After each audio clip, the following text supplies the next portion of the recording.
dari Pendidikan Fisika Universitas Negeri Jakarta. Di sini saya bersama dengan Sobat, boleh diperkenalkan Ibu? Baik, saya Herawati Siombing, Kepala Sekolah SMA Negeri 53 Jakarta. Oke, langsung saja saya di sini ingin mewawancara Ibu nih Bu. Ibu berkenan ya kira-kira? Sangat berkenan sekali. Baik. Silakan. Oke, mungkin langsung saja nih Bu untuk pertanyaan pertama. Pertanyaan pertama yaitu bagaimana penerapan perencanaan sekolah di SMA Negeri 53 Jakarta? Baik, terima kasih. Ya, dalam perencanaan program kerja ya, bagaimana SMA 53 saya sebagai kepala sekolah ya, itu tentu saja melalui hasil rapat kerja Raker SMA Negeri 53. Jadi hasil Raker itu ada kebutuhan-kebutuhan yang memang kebutuhan dari SMA 53 dari bidang sarana, kurikulum, kesiswaan maupun dari tata usaha. Nah, dari hasil itulah saya akan membuat program kerja SMA 53 dalam 1 tahun, jangka pendek, jangka menengah, dan jangka panjangnya. Ya, itu jadi melalui hasil Raker ya. Dan tentu saja ini akan membentuk sebuah program kerja yang akan kami laksanakan. Baik. Terima kasih atas jawabannya. Lanjut Ibu. Lanjut ya. Lanjut soal kedua Ibu. Yang mana nih soal yang kedua? Ya, apa soal yang keduanya? Baik. Izin bacakan bagaimana penerapan dari pengorganisasian atau penjadwalan sekolah di SMA Negeri 53 Jakarta.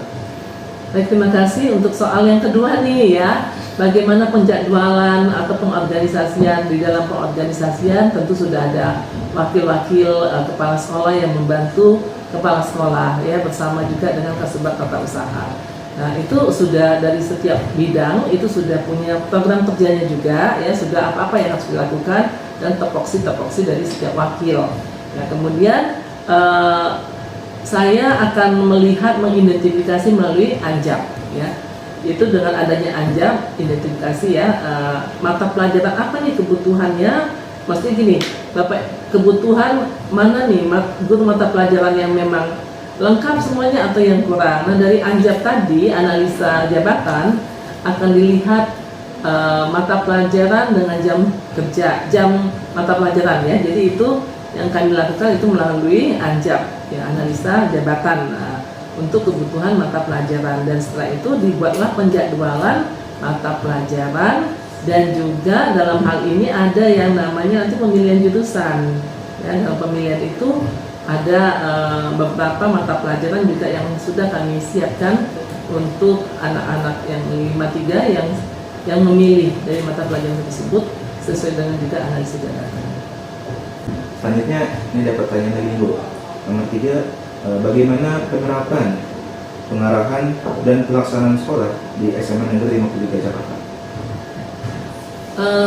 Setiap program kerja yang sudah kami buat pasti harus kami lakukan ya, dengan beberapa hal. Bagaimana nih ya, tentu kami lakukan dengan semuanya ya. Misalnya untuk siswa ya, buat guru kan ada kegiatan kayak IHT, itu buat Bapak Ibu guru juga untuk pengembangan keahlian dari Bapak Ibu guru ya. Kemudian kami lakukan juga melalui rapat manajemen. Jadi melalui rapat manajemen juga harus tahu kegiatan tersebut. Kemudian rapat koordinasi guru dan panitia ya, jadi semuanya bisa berjalan dengan baik.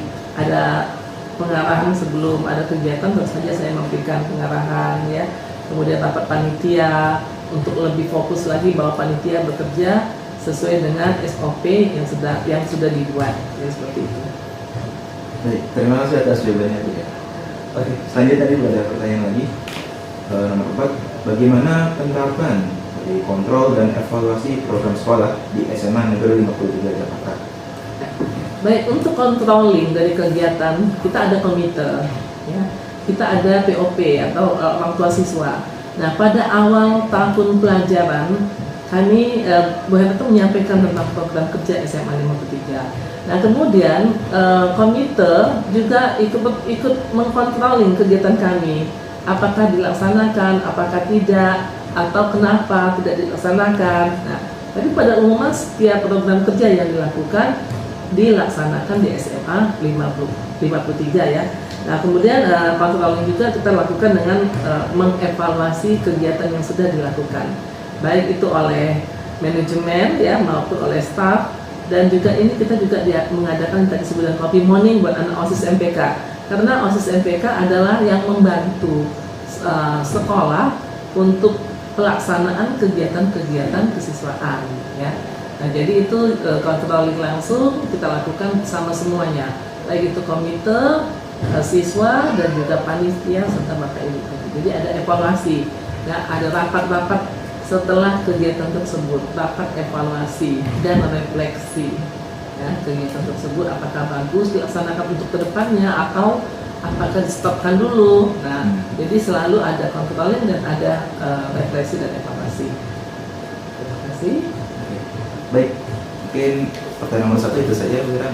Selanjutnya nih, Bu, untuk pertanyaan berikutnya. Di sini ada nomor 2. Bagaimana visi, misi, dan tujuan pendidikan nasional diimplementasikan dalam perencanaan program sekolah dan budaya di SMA Negeri 53 Jakarta?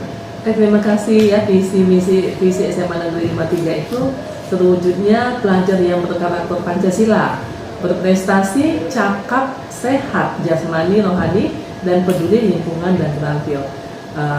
Tentu saja visi ini membawa kita kepada misi, di mana visi itu kita jalankan. Ya, bagaimana sih implementasi dari untuk supaya terlaksananya visi? Pertama, kita dengan sekolah kita sebagai sekolah laboratorium Pancasila menjadikan visi SMA 53 harus lebih dengan nilai-nilai Pancasila. Program yang dijalankan misalnya OSIS MPK, yaitu memberi salam setiap pagi kepada siswa adik-adiknya atau kakak-kakaknya. Bapak Ibu guru kepala sekolah juga menyambut siswa-siswinya, ya, piket juga menyambut. Itu implementasi langsung dari visi untuk kemudian pelajar yang berkarakter Pancasila, ya. Demikian ya, semoga SMA 53 lebih maju lagi. Terima kasih atas doa-doanya. Terima kasih. Baik, terima kasih Bu Hera. Paling itu saja pertanyaan dari saya. Semoga bisa SMA 53 semakin sukses, semakin maju gitu ya. Paling terima kasih juga kepada Bu Hera yang sudah berkenan gitu ya untuk saya wawancarai. Paling saya akhiri mungkin videonya karena sudah 5 pertanyaan dari topik video. Assalamualaikum warahmatullahi wabarakatuh. Assalamualaikum warahmatullahi wabarakatuh. Perkenalkan, nama saya Farizi. Di sini saya akan menjawab soal nomor 4 UAS manajemen sekolah.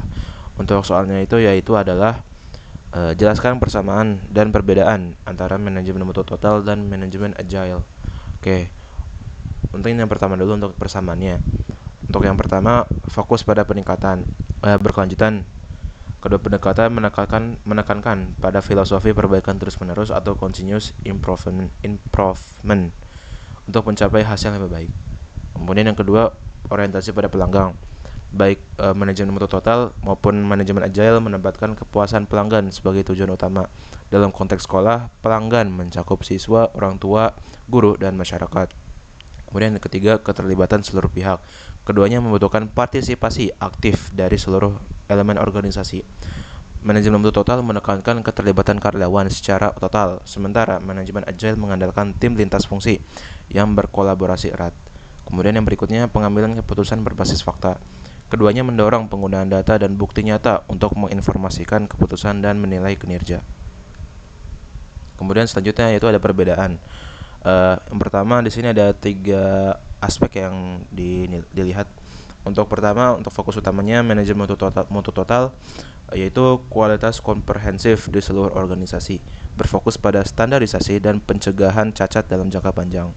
Untuk manajemen agile, adaptasi cepat terhadap perubahan dan pengiriman nilai secara bertahap, iteratif delivery, berfokus pada fleksibilitas. Kemudian untuk aspek yang kedua itu ada struktur proses, yaitu kalau manajemen mutu total cenderung menggunakan perencanaan jangka panjang dan kerangka kerja yang terstruktur, misalnya siklus PDCA, untuk mencapai standar mutu yang telah ditetapkan. Untuk manajemen agile menggunakan siklus pendek dan berulang, sprints atau iterasi, dengan peninjauan dan umpan balik yang sering untuk penyesuaian yang cepat. Untuk yang aspek yang ketiga itu ada sifat perubahan. Untuk itu deskripsinya perubahan bersifat inkremental dan terencana dengan cermat sebagai bagian dari perbaikan berkelanjutan dalam sistem yang mapan. Kemudian perubahan disambut baik dan diintegrasikan dengan cepat dalam setiap siklus iterasi, memungkinkan responsif terhadap kebutuhan yang berkembang. Baik, itu saja jawaban dari saya. Assalamualaikum warahmatullahi wabarakatuh.